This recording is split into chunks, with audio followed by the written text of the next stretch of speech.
The moment you show people you're struggling, something shifts. Not in your situation, in how they see you. And once that shift happens, it almost never reverses. Because humans don't forget weakness, they file it. Here's what the vulnerability culture doesn't tell you. Sharing your struggle with the right people at the right time can build connection. Sharing it with everyone, publicly, constantly, builds a target on your back. Because not everyone who watches you struggle is rooting for you. Some are cataloguing, taking notes, learning exactly where you're weak, exactly what breaks you, exactly what they can use later. Most people believe showing struggle makes you relatable, human, authentic, and sometimes it does. But in the wrong environments, it makes you exploitable. And most environments are the wrong ones. At work, this is devastating and immediate. You're going through something difficult, a project failing, a personal crisis, financial pressure. You mention it, casually, to someone who seemed supportive. Watch what happens. That information travels through the office in ways you can't track, and suddenly you're being treated differently. Not with compassion, with the slightly altered dynamic of someone who now knows your pressure points. Your manager gives you less responsibility, not because you can't handle it, because they now doubt whether you can. Your colleague is slightly less deferential in meetings, because they sensed a crack, and cracks invite pressure. Not support. In relationships, showing struggle to the wrong person is equally dangerous. You're vulnerable. Share something painful, something you're battling, something that's keeping you up at night. They hold it, carefully, until the relationship changes, until there's conflict, until they need leverage. And then it appears, transformed from something you shared in trust, into something weaponized in conflict. You've always had trouble with this. You said yourself you can't handle pressure. Remember when you told me? What you shared as vulnerability, they stored as ammunition. On social media, the trap is different but equally costly. When you broadcast struggle publicly, you're not just sharing with supporters.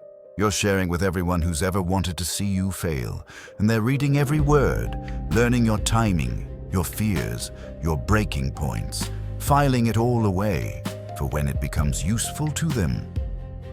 Marcus Aurelius faced impossible pressure as emperor.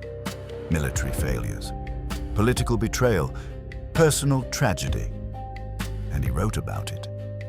In private journals never meant to be read, because he understood something critical. Public strength and private processing are not contradictions. They're strategy. Feel everything behind closed doors. Show nothing in the arena.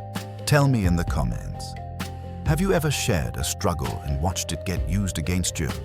Stay until the end, because I'm going to show you exactly why hiding the struggle isn't weakness. It's the most sophisticated form of self-protection that exists. Let me show you exactly why letting people see you struggle costs more than you realize. First, struggle signals vulnerability. Vulnerability invites exploitation. This is the mechanism most people refuse to accept, because they want to believe people are fundamentally good. Most are, but not all. And in any group of people watching you struggle, there are people doing the math. How much pressure is this person under? What does this mean for our dynamic? Can I use this? They're not consciously predatory. They're just human, and humans instinctively calculate power dynamics. When you show struggle openly, you shift that dynamic against yourself, not dramatically, subtly, in ways you might not notice until months later. At work, I watched someone share that they were overwhelmed during a difficult quarter. Just mentioned it in a team meeting. I'm honestly struggling to keep up with everything right now. They thought they were being honest. Their manager heard, "This person is at capacity. Don't give them more." 6 months later, they were passed over for a project they were perfectly qualified for. Not because they couldn't do it, because they'd told everyone they were already at the limit. Managers don't give demanding projects to people they believe are struggling. They give them to people who project capacity, even if both people are equally stressed. The difference is the signal. Second, struggle shown repeatedly redefines your identity. Tell people once you're struggling, they note it. Tell them consistently, that becomes your brand. The person who can't handle pressure, the one who's always going through something, that identity is almost impossible to shake. Weakness shown once is remembered. Strength shown consistently is respected. In relationships, this destroys dynamics quietly. You process everything aloud with your partner. Every doubt, every fear, every insecurity. Initially, they love it, but over time, they start to see you as someone who can't self-regulate, someone who needs constant reassurance, someone who brings more emotional weight than they can carry. And attraction starts to erode, not from one conversation, from the accumulated pattern. Third, the people who are against you need your struggle to fight you. This is the darkest truth. Your genuine enemies are powerless without information. They can't hurt what they can't locate. They can't exploit what they can't see. They can't target what they don't understand. When you hide the struggle, you remove their ammunition completely. When you show it, you hand them everything they need. The timing, the nature, the depth, all of it available, all of it usable. One public moment of genuine struggle can fuel someone else's strategy against you for months. Fourth, projecting stability creates stability. This is counterintuitive but proven. When you project calm and control externally, even when you don't feel it internally, something happens.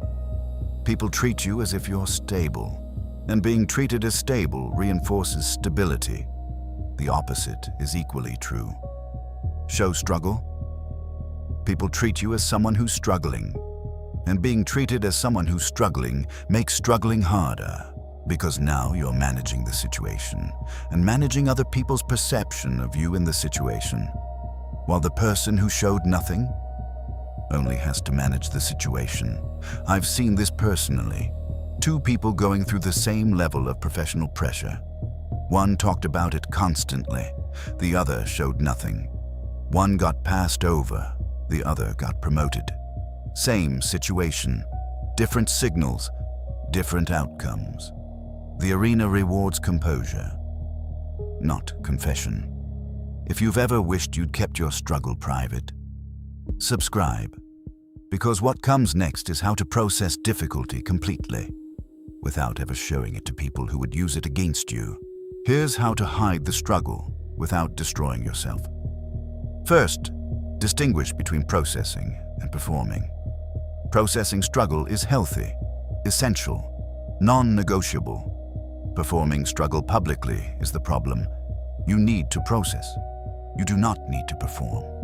Process with a therapist, a journal, one or two people who have proven they can hold your vulnerability safely. Perform for nobody. The goal is not suppression. Suppression creates damage. The goal is selection. Who gets access to your actual state? Almost nobody should. Second, build a vault. Not every thought needs to leave your mind. Not every feeling needs to be verbalized. Not every difficulty needs an audience. Build the internal capacity to hold difficulty privately, to sit with discomfort without immediately externalizing it. This is a skill built through practice. The next time you're tempted to mention something difficult in passing, don't. Hold it. Process it internally. See what happens when you don't broadcast it. Usually, the situation resolves. Or you find the real outlet, not the convenient one. Third, be selectively vulnerable. Hiding struggle doesn't mean never being vulnerable. It means being strategically vulnerable, with people who have earned it. One filter only. Has this person ever used something I shared against me? If yes, the vault stays closed with them. Always. Fourth, project capacity regardless of internal state, in professional environments especially. Whatever is happening internally, project externally. Steady pace, calm voice, clear thinking, measured responses. Not fake cheerfulness, just professional composure. The person who projects capacity gets more capacity, more responsibility, more opportunity, more trust, even when internally they're managing the same pressure as everyone else. The difference is the projection. Fifth, process struggle, then act.